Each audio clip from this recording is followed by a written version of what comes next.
DND number 10, Circle of Life, in Jesus' Name, Part 2, Chapter 25. The officer drew a breath, fingered his gun, and yelled, "Do as I tell you now!" Sighing, young Eric obeyed, and he was cuffed.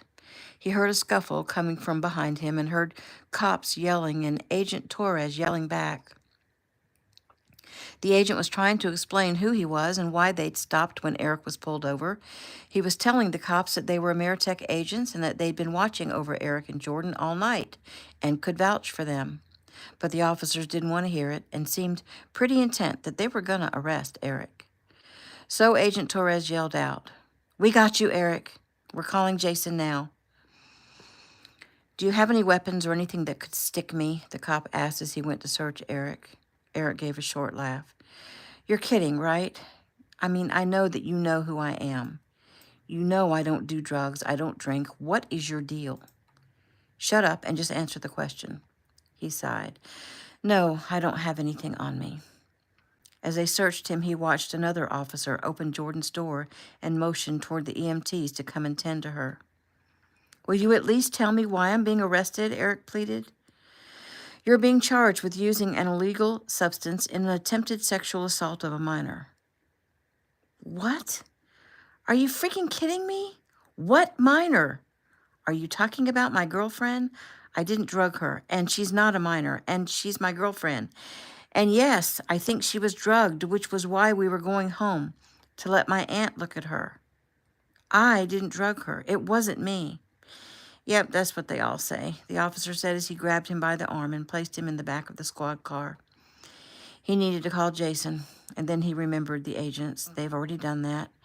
He sat there in the car and watched as paramedics got Jordan out of the car and onto the gurney. She looked so pitiful. "Damn it," he murmured, then immediately repented. He directed his thoughts heavenward. "Jesus, I know you know what this is like. I need help." New scene. Jason Lee laid snuggled with his wife, Angel. They'd spent the evening watching JoJo play football on TV and then making love, and he was just lying there watching her sleep when his phone went off. Not an unusual thing as the guy who ran Ameritech Security, though he'd worked hard revamping things so that it pretty much ran itself. He rolled over and glanced at the phone and answered the call. "Yeah, Noel, what you got?" "Sorry to bother you, sir, but was pretty sure you'd want to handle this one. It's young Eric Keno, sir. He's been arrested. Agents Torres and Stanton were with him tonight." Jason swung his legs down and stood and put the phone on speaker. "Tell me while I get dressed." She went on to tell what she knew. Miss Jordan had been ill. They'd left the restaurant. Young Eric was going to take her to see Jeffy. He was pulled over, and the ambulance was already there as if they'd known she was ill. "And that's all the agents knew," she said.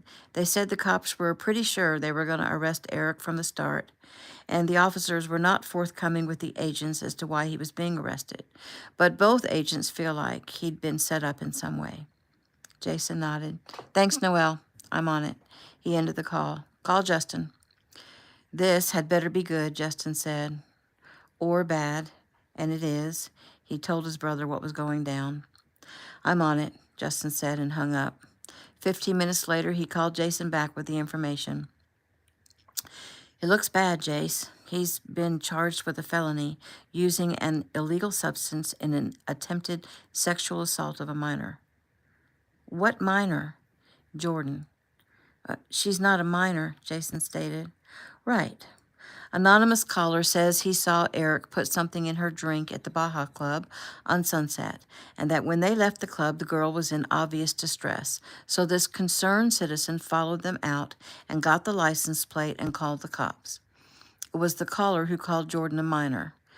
They caught up to Eric pretty quick. He was arrested and taken to Central Holding at Met Detention. Jordan was pretty much unconscious and taken to the nearest hospital, which was Valley Regional." Jason sighed. "Can you get me a warrant to pull the security video at the club?" "I'm already on it. I've called in a favor, but it still might take a few hours." "Okay, as soon as you have that warrant, I'll have Trout and Brown waiting to accompany police when they execute," Jason said. "What about the agents who were actually there?" Justin asked. Well, they followed the ambulance to the hospital, and I'll have their testimony too, but right now, I want them to stay with Jordan. They won't leave her side. Jason heaved a sigh. So, your thoughts? It's an obvious setup. Nothing will stick once we pull the video and once Jordan wakes up. Done to hurt either Jordan or Eric, though don't know how Jordan's stepfather would have the means to hire anyone to do his dirty work, unless he has funds we don't know about. So they'll get through this unscathed, Jason mumbled. Well, not quite, Justin answered. Young Eric's rep is going to be damaged, and you know as well as I that it can never be fully restored. We'll have to work on that part. I'll leave it up to the Kenos, who are the experts in that department. And that is the next thing I have to do. Contact them. He let out a long sigh. This will not be pleasant, Jason complained. Well, it's like 4 in the morning for the ones in Nashville. Let's let them sleep that last hour before we call them. But Eric is probably wondering where young Eric is and why he isn't answering his phone and why he isn't home, Justin said. Yeah, and if not, he will be soon. You want to call him? Jason asked. I will, if you're too chicken. Well, let's do it together in case he has questions that I can't answer. Okay, let's do it, Justin agreed. Hold on. Jason switched over and made the call, then added Justin in. Eric answered on the second ring. This can't be good, Eric said softly as he rose from bed and left the room to keep from waking his exhausted wife. He walked down the hallway to be away from his wife's hearing and to not wake Jeffy and Cam or the children.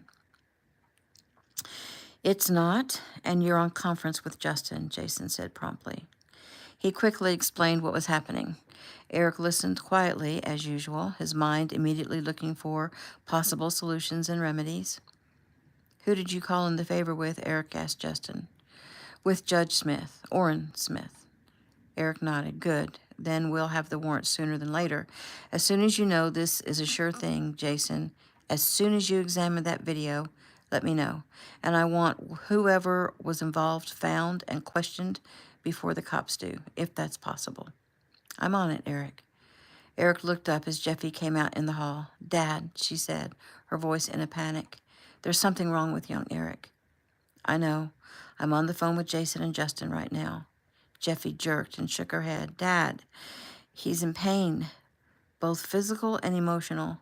She jerked again and put her hands to her face. Oh, Dad, he's hurt. We have to help him. Well, damn, Eric muttered. He explained what Jeffy said to the brothers, and they gave the same response. They needed to work faster. New scene.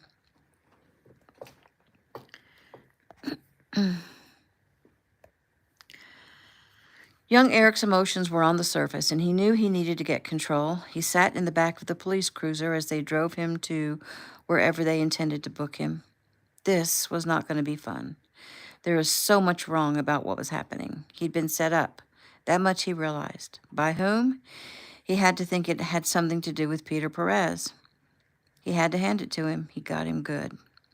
Putting his mind to what was about to take place, he steeled himself. It wasn't the humiliation. He could get past that. It was two things. Other inmates finding out who he was and him having to defend himself, and the ever-present claustrophobia. Just thinking about the fact that he currently couldn't move his arms and could not simply get out of the car was causing him to hyperventilate. He drew a deep breath and tried to slow his breathing. He realized his whole body was trembling, and that was only from the claustrophobia. But they would think it was because he was afraid. And he didn't want people to think that, and so he really wanted to get himself to calm down. And he knew what to do for that. He closed his eyes and prayed silently for himself and for Jordan. In only a few minutes, he began to relax, and he was immediately grateful. Young Eric thought about Jordan and wondered what was going on with her. He hoped the agents were aware enough to stay with her at the hospital. If she'd been drugged again, then she could be out for some time. And he knew Jason had been made aware of the situation, and he knew that means he would probably be out of jail by the morning. Except it was now Sunday, so he may be here until Monday morning. His heart rate sped up again. That was like 36 hours away. Could he hold on for that long without a complete mental breakdown? They got to some place on Alameda in downtown Los Angeles. He was ushered inside for booking. First stop was him giving information to a woman as she put it in a computer. And there was already a buzz, he knew, because he was a Keno. He heard his name mentioned several times as officers spoke to other officers. He shook his head. This was going to be all over the news. Not that he really cared about that, or maybe he did. He wasn't sure. He'd always lived his life so that he would have nothing to be ashamed of, but was that because he didn't want any bad publicity? He sighed as he thought about his parents and his sister and how they will try to defend his honor. Hell. A mugshot was taken next, and then his watch, cell phone, wallet, and then clothes were taken. He was issued the classic orange jumpsuit and a pair of orange canvas slip-on shoes. He was then fingerprinted. The humiliation came next, a full body search. When Eric asked why it was necessary, one of the officers made certain he understood that just because he's a celebrity, he wasn't going to get any special treatment. Eric mumbled that he was getting special treatment for that same reason, but in the reverse. Next, he was questioned about gang affiliation, which Eric simply scoffed at. I'm not a member of a gang, and you know it, and I'm not going to answer any more questions without my lawyer present, but I'll ask you a question. Ask away. Can you put me in a cell away from everyone else? Why? You think you're special? No, but when people know that I'm Ricky Keno's kid, they tend to try me. And if you want to keep peace in your little slice of hell here, I suggest you do as I request. Are you threatening to fight? No, I would never start a fight. However, if someone else does, I'll defend myself, and it won't bode well for the others. The officer laughed. Well, pretty boy, we'll take our chances. You don't get a cell to yourself. Young Eric sighed and shook his head.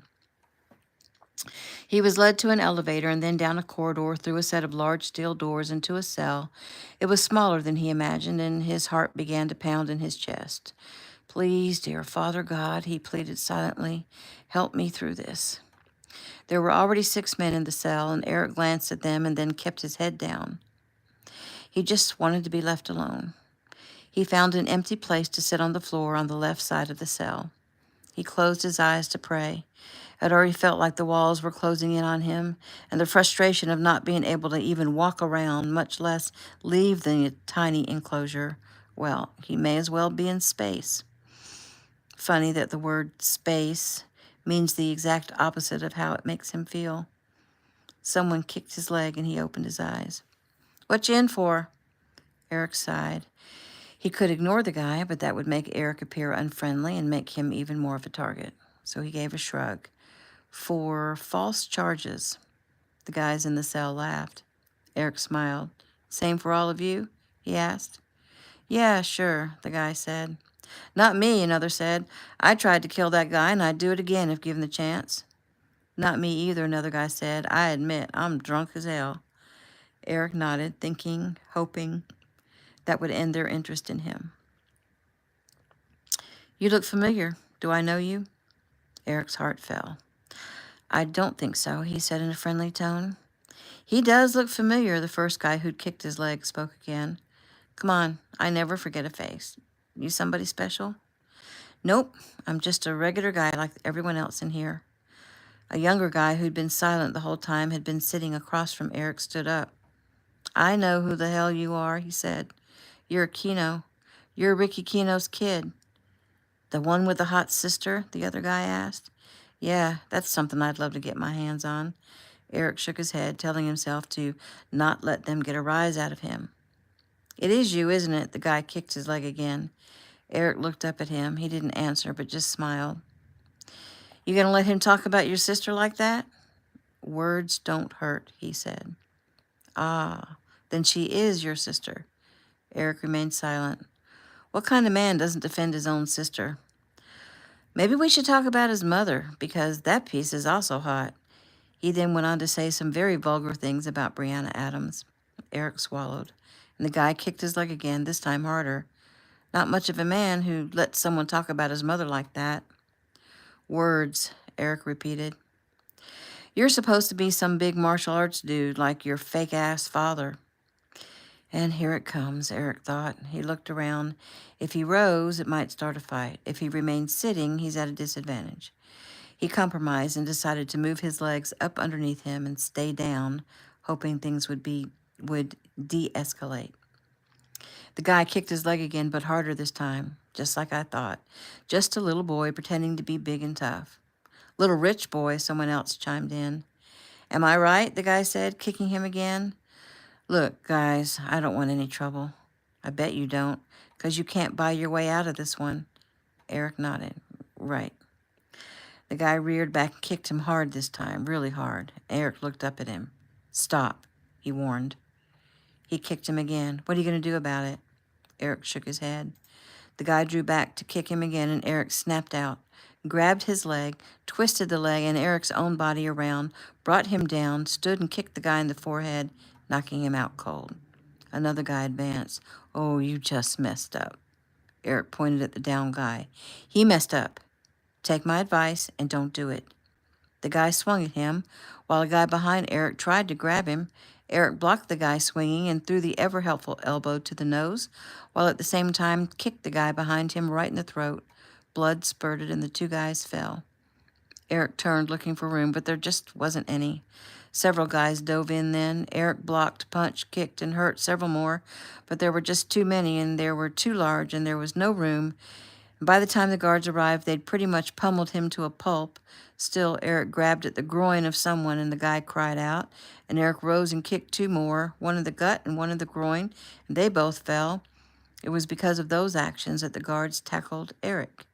They pulled him up and slammed him against the bars, cuffing him and dragging him out of the cell and down the corridor. Eric was barely conscious. I told you it would happen, he mumbled to one of the guards. Well, it won't happen again. They came to a different corridor, opened a solid cell door. Eric looked in. The room was no bigger than maybe 6 by 8, if that much. They tossed him in. The door slammed and Eric was in the dark. No! He screamed. I didn't start it. He rolled over onto his back. Dear God, please, I can't stand this. Please. He couldn't stop the tears that flowed from his eyes and down the sides of his face into his ears. His heart was pounding. The panic was overwhelming. He couldn't see anything. Please, he screamed again.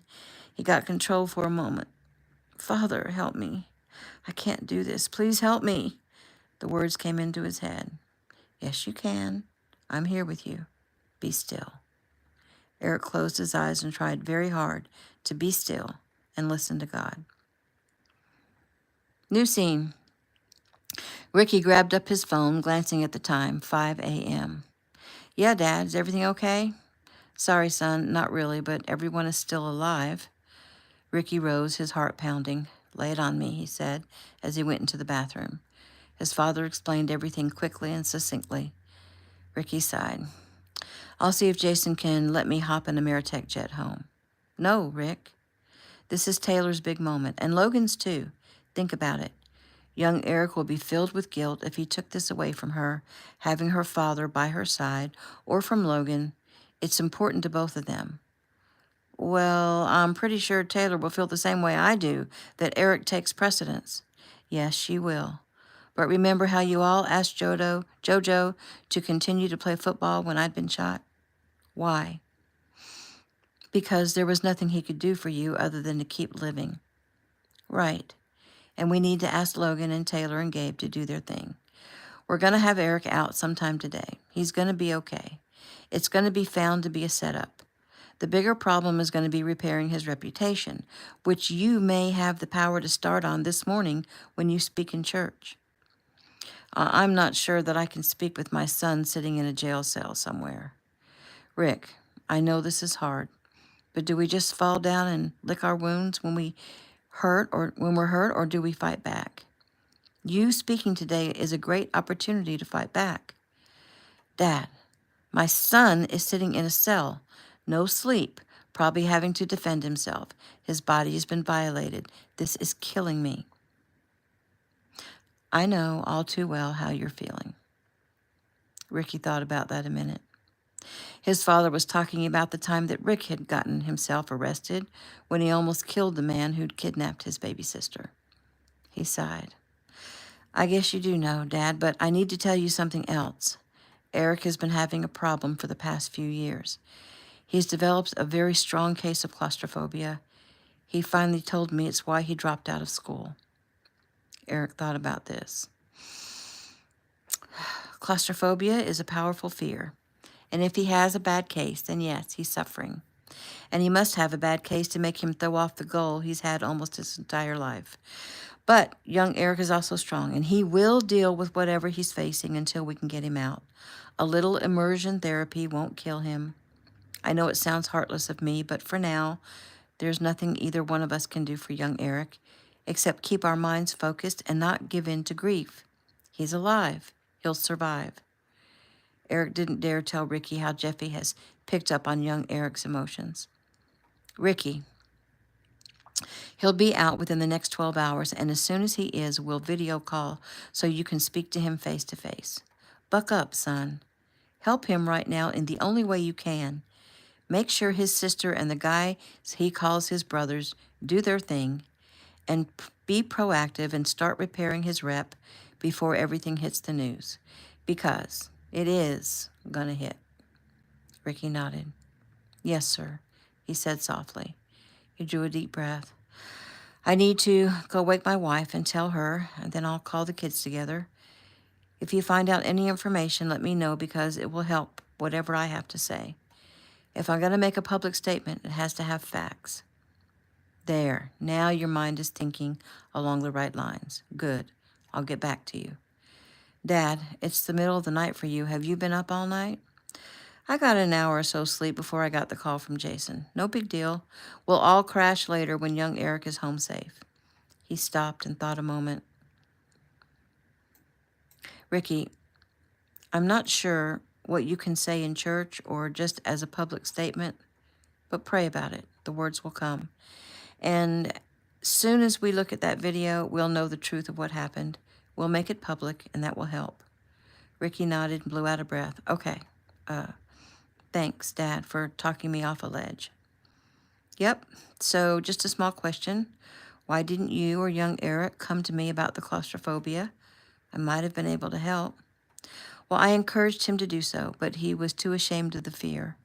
I was going to speak to him again about coming to you, but, stuff happened, and it never seemed like the right time. Got it. Okay, go wake Bree. Yep, fun times. Rick left the bathroom and went back to his sleeping wife, touched her shoulder. She sighed and opened her eyes, and he smiled at her. Sweetheart, we need to talk.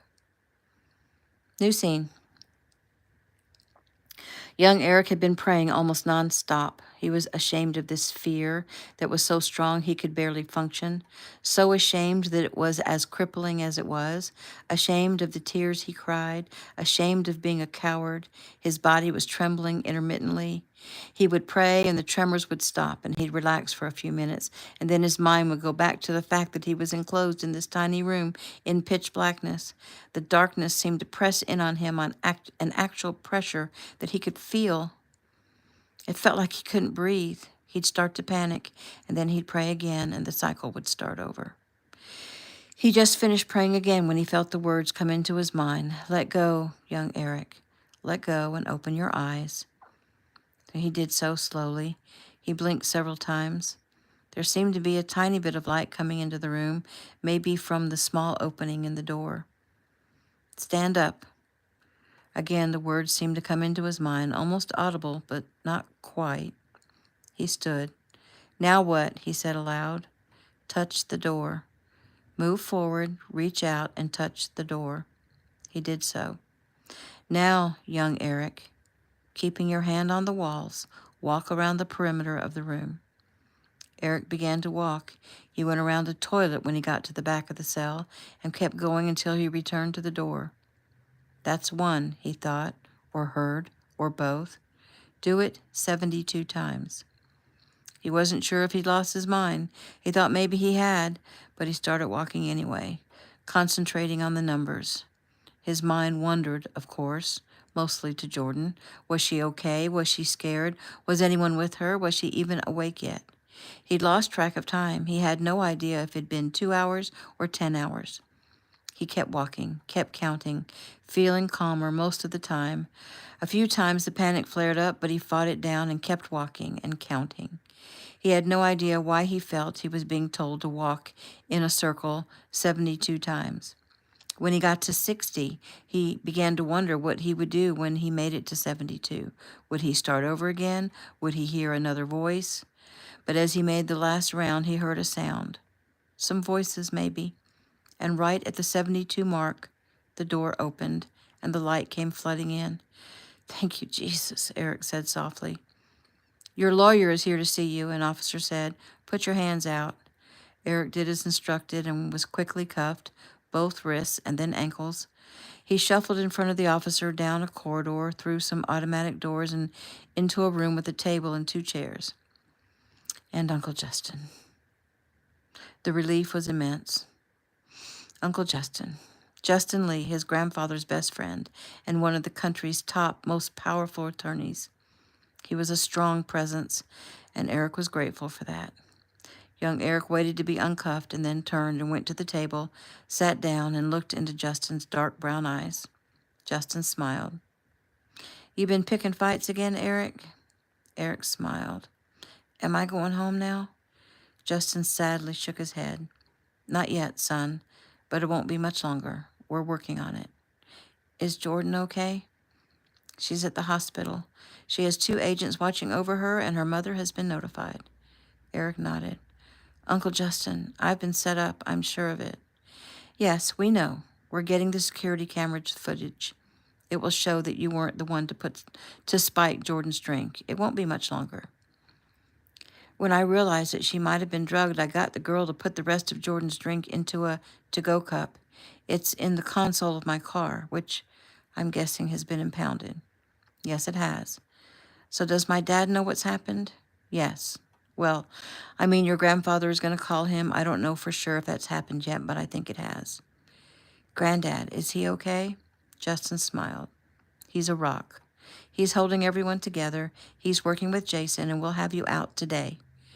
"We won't have to wait until Monday?" "No, I promise." Young Eric's eyes moistened at the thought of getting out soon. He looked into Justin's eyes and nodded. "You want to tell me what happened to your face?" Eric sighed and then told the story. Justin listened and took a picture.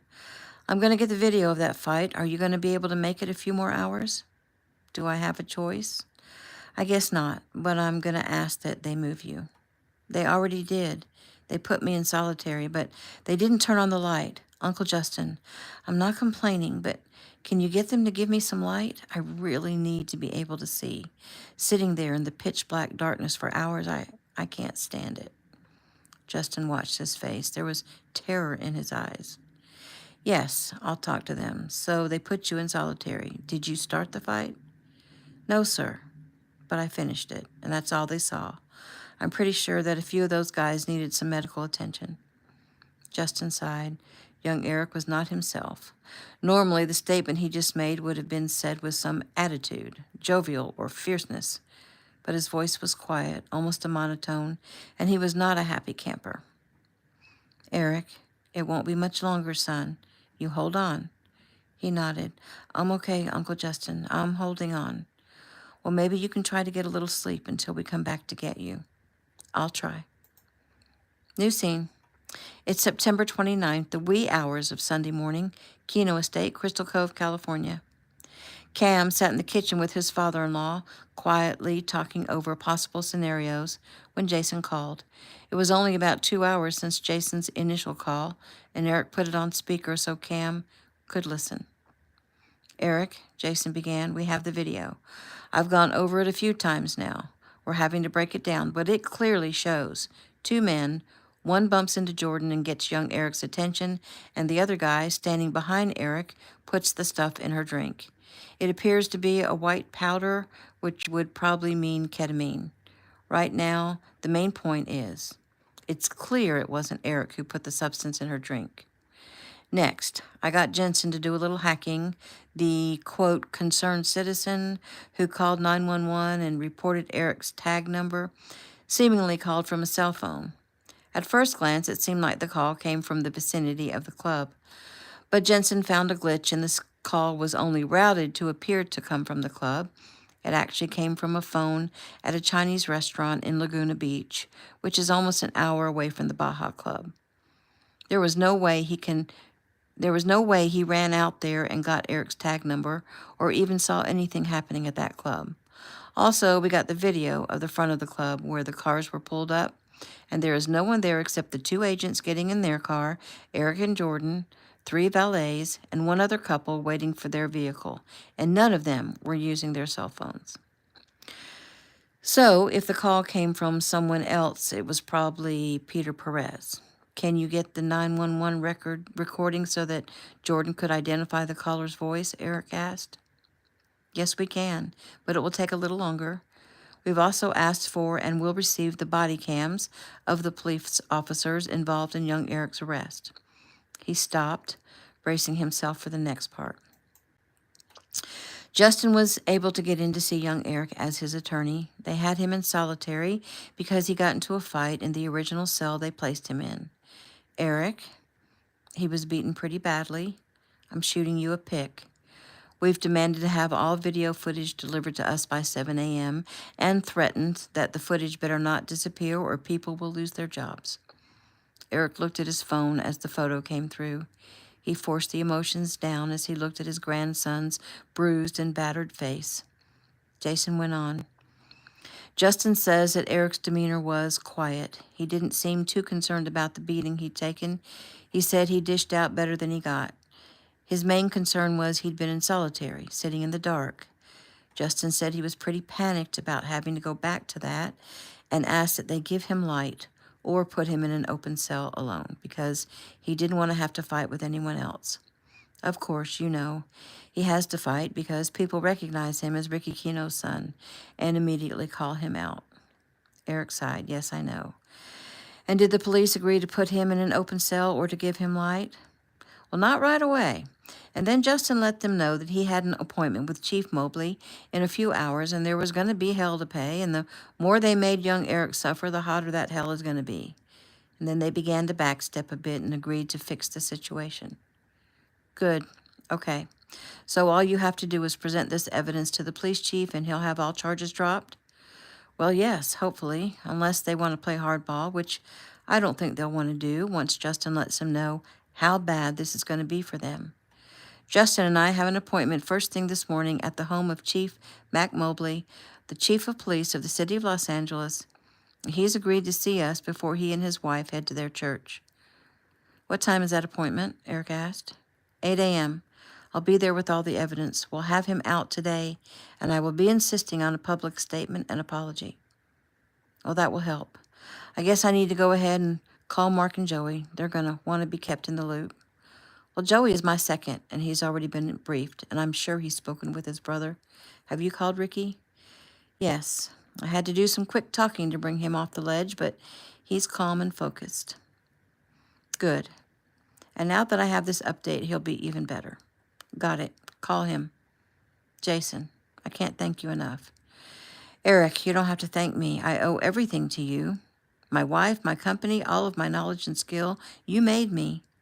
Don't be ridiculous. God and you work together to make you who you are. And Justin, too, you're a huge part of God's plan. I thank you for what you've accomplished so that I can call you in my times of need. Jason sighed. You're welcome, Grandmaster Kino. It's my pleasure to serve. Oh, and by the way, my agents watching over Jordan's family have informed Mrs. Perez of Jordan's condition and what hospital she's in. Mrs. Perez is looking for someone to watch the children, and then my agent will bring her up to the hospital so that she can be by Jordan's side. Well, have one of the agents bring the children here. We'll watch after them. I was hoping you'd say that. Will do. Later. Jason ended the call. Eric immediately called Ricky. New scene. Ricky looked from face to face. Logan, Gabe, and Taylor. He'd already told Bree, and she took it much better than he thought she would. As a matter of fact, she took it better than him. That could be because she didn't know what took place during a booking or what conditions her son was facing. And Ricky certainly wasn't going to fill her in. Still, he was proud of her. She was strong, stoic, vowed to do exactly what her father-in-law said to do. Go to church, speak, clear his name. Be positive, be strong. Her son didn't need her all weepy and weak, she'd said. And she was certainly right about that. And then she said something so loving that he'd had to blink back tears. She'd said she wanted to cry and fall apart, but young Eric's father needed to know that he could depend on her to be strong for him and to not add to the weight that was already on his shoulders. He shook his head. He must have said hundreds of times over the years that he doesn't think he could love her any more than he already did, but his love continues to grow, and so does his respect. She was his heart and soul, his rock, his beautiful rock, and he loved her so.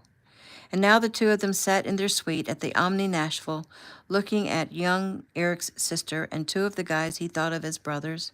One was his cousin, one was Gabe Tanner, who seemed to have some kind of metaphysical connection to their family. Okay, kids, Ricky began. I'm sorry to wake you up so early, but there are some things going on back home that you need to know about and that we need to pray about. The kids didn't say a thing, only waited. Taylor took Gabe's hand and he put his arm around her for support. Last night, young Eric and Jordan were out at a club, and Jordan was drugged, and Eric decided to take her home to let Jeffy take care of her, but the police pulled them over and arrested Eric. Gabe and Taylor both drew in a sharp breath. Logan only sat quietly. Ricky went on to tell them how they believed young Eric was set up by Jordan's stepfather and that he would be out of jail sometime today. He did his best to play it down. Questions were asked and answered the best Ricky could answer them. When Logan didn't say much, Ricky asked him if he was okay. He knew Logan and young Eric were very close. Logan sighed. I already knew. Uncle Joey was told hours ago because he works with Uncle Jason, and Uncle Joey told Dad, and JoJo overheard Dad's conversation, and he called me. Ricky nodded. I see. He looked at the young ones. So, like I said, we will continue on with our plans. We will work hard to explain to the public what we think really took place. But we need facts, Gabe said quickly. We need evidence, or everyone will just think he got off because he's rich or famous or something like that. Well, you're right.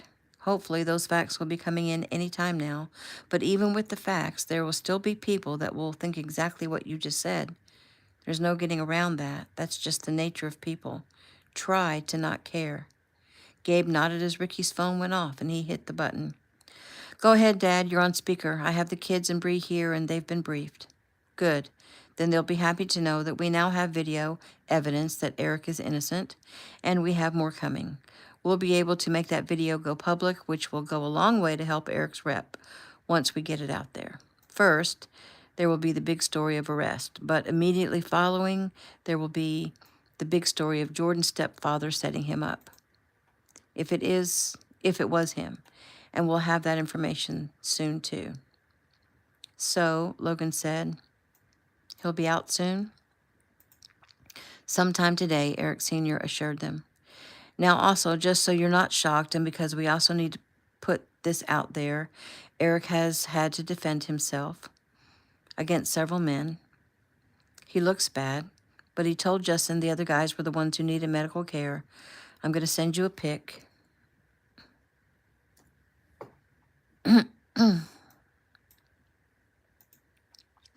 Ricky waited for the few seconds it took and picked up the phone and stared at his son's face. He shook his head, passed the phone to Logan, wishing he didn't have to show it to Bree. Both Logan and Gabe studied the picture but didn't say anything. Taylor began to cry and then passed the phone to her mother. Bree studied her son's picture, blinked back the tears, and handed the phone back to Ricky.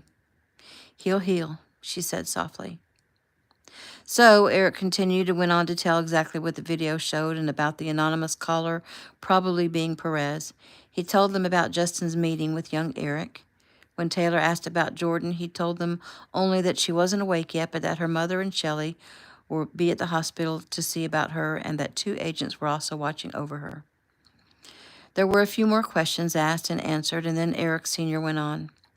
It's 6 o'clock where you are, and Jason won't be meeting with the police chief here until 8 our time, so that's 4 hours from now. As soon as that meeting takes place, you'll already be in church, so I won't call you, but I'll text you. Bree, you might want to contact your friend Isla to see if she wants to interview Taylor and Gabe and get the truth. She might be able to beat the media to it. That's if you can swing it with the time difference. Well, I'll see what I can do. Isla told me she's always willing to work with us and to call her no matter what time it is. I guess I'll take her up on that. Eric, can you send us or have Jason send us the video? Bree asked. I'll take care of it, he said. I think I think going to Isla is a great idea, Taylor said. Let's get to work. Gabe smiled at his girl. Then he wondered if his own father had been briefed. It was 7 o'clock in Georgia. He thought he might give him a call. The more prayers for young Eric and Jordan, the better. Like Taylor said, time to get to work. A strange thing to say on the Sabbath, Gabe thought, but Jesus said, which of you, having a son or an ox that has fallen into a well on a Sabbath day, will not immediately pull him out? When Ricky hung up the phone, they all decided on a plan of action. Bree went to call Isla, Gabe went to call his people in Georgia, and Ricky thought it would be a good idea to let Toby and Caroline in on what was happening. After all, it was their church they were going to in a few hours. New scene. Okay, now that we've got all our ducks in a row, are you guys ready to do this? Isla asked Bree and Taylor and Gabe. Bree nodded. I think the outline is perfect. We're ready. Action. Good morning, all you amazing young people in America and around the world. For those who are tuning in, I'm Isla August with teenspotter.com. It's an early 7 a.m. here in sunny California, but the rest of the country is probably up and going. We're live streaming so early this morning because we have a situation that needs your prayers, and we're about to sign on with two of our favorite people, Gabe Tanner and Taylor Keno. Gabe and Taylor are currently in Nashville because they're going to dance for us live on America Can Dance tomorrow night. I understand they're going to perform their much-beloved dance they did at prom last spring and then at their friend's wedding. But that's not what this live stream is about. It's about something much more serious, so let's get to it. Gabe, Taylor, are you there? Gabe and Taylor nodded seriously at the camera. We're here, Isla. So tell us, guys, what's going on? Taylor began, well, most of you out there know that I have an older brother. He's the best guy in the world. He's a devout Christian, and he's training to fight in the Keno Challenge coming up in November. He's like my dad. He never lies. He's strong. He's kind. He helps people all the time. He's the best. And he has a girlfriend who is such a sweet girl, and I already love her like a sister. Gabe stepped in. Taylor is telling you all that because Eric, that's her brother's name, is having some trouble. Last night he was out with his girl, and some crazy stuff happened. Gabe went on to describe the false charges that were brought against Eric, with Taylor adding to his remarks. Between the two of them, they got out the entire story while Isla put up pictures of young Eric, showing his handsome face and strong body. That's some story, Isla said, but you know, a lot of the world would not just take your word for it that Eric that Eric is innocent just because everyone says they're innocent, right? Right, Taylor said. I understand that. But we have proof. But before we show the proof, I just have to say this. My brother, our whole family, and Gabe too, as most people know, we believe in saving sexual relations until we're married. So logically speaking, why would Eric drug his girlfriend to have sex with her when he wants to wait until they're married? It doesn't make any sense, and anyone who knows my brother would agree. That's right, Gabe said. I know that pretty much the whole world knows how I feel about it, and I know young Eric well. We're like brothers, and I have immense respect for him. And he just wouldn't do what they accused him of doing because he has no intention of having sex with anyone until he's married. So what proof do you have? Isla asked. Well, we have a video from the restaurant where you can clearly see two guys. One bumps into Eric's girlfriend, distracting Eric, while the other puts something into her drink. Let's show the video. Isla's tech guy ran the video, stopping it and backing it up as they discussed it. Well, that is pretty clear, Isla agreed. So that must mean that Eric will be released? Yes, thank goodness, hopefully soon, but damage has already been done. You mean to his reputation? Well, yes, that, and also to him, Gabe said. Some other inmates at the jail jumped him last night, and he had to fight off like 5 guys at one time. From what I understand, he sent a few of them to the infirmary, but 5 big guys at once will take its toll. Yes, it will, Isla said. Here's a picture of Eric taken just a few hours ago. Taylor looked down at her phone as the comment section blew up. So, everyone, Isla said seriously, The purpose of having Gabe and Taylor on this morning is to help clear Eric Keno's name and reputation and to ask for prayers for him and his girlfriend, who is in the hospital and is still not conscious. Isla paused. Okay. I just got word that news of Eric's arrest, along with his mugshot, is being aired right now on TV. Let's blow this interview up so we can get the truth out there. I know I can depend on our followers because they are like warriors of truth. Tell your parents, tell your friends, share this video, call your local news stations. Let's not let the bad guys win. That's right, Gabe suddenly added. And if one of you need help with the situation, contact my foundation. We'll work for you. We love you. Yes, we do, Taylor added, and we love you, Isla. You are one of God's warriors for sure. Isla smiled brightly. Okay, everyone, don't forget to pray. Gabe, how would you like to send us off with a prayer? We all love to hear you pray. Gabe nodded. Well, I'll never turn down an opportunity to pray. He bowed his head and began. He prayed for the truth to be known. He prayed for Jordan's and Eric's health in body, mind, and spirit. He prayed for the same things for everyone listening to the video and asked for the Holy Spirit to witness to those listening so they would know that God is real and prayer does work. He finally ended the prayer. Thank you, Gabe and Taylor. We'll touch back with you later today when Eric is free. Until then, this is Isla August. Don't forget to hit the like button, and if you haven't subscribed, do it now. Have a great Sunday, everyone. I love you too. Goodbye. The video ended. Well, Mrs. Keno, how do you think we did? Isla asked. Bree smiled as she wiped tears from her eyes. You were perfect. You were all perfect, and I think you're right about your followers. They seem to be an army of righteous warriors. Isla, do you realize what a powerful tool you have? I'm beginning to realize it. I hope we can continue to work with your family in bringing light to the world. Absolutely. And Gabe, don't forget, he's the one that started you on this path. Oh, I would never forget Gabe. He and his sweet Taylor, they are a force to be reckoned with. Gabe smiled at Taylor and took her hand and kissed it. Well, we have to speak in church this morning, Bree said, so we have to get going.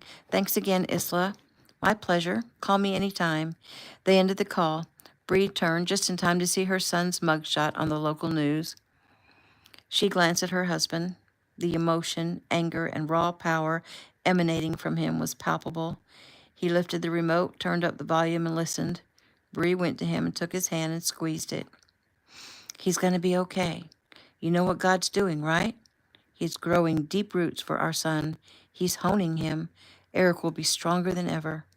Ricky turned and looked down at her. Thanks, babe. I love you. I love you too. Now, turn that off. We have to leave soon. He nodded and obeyed. And that is the end of chapter 25.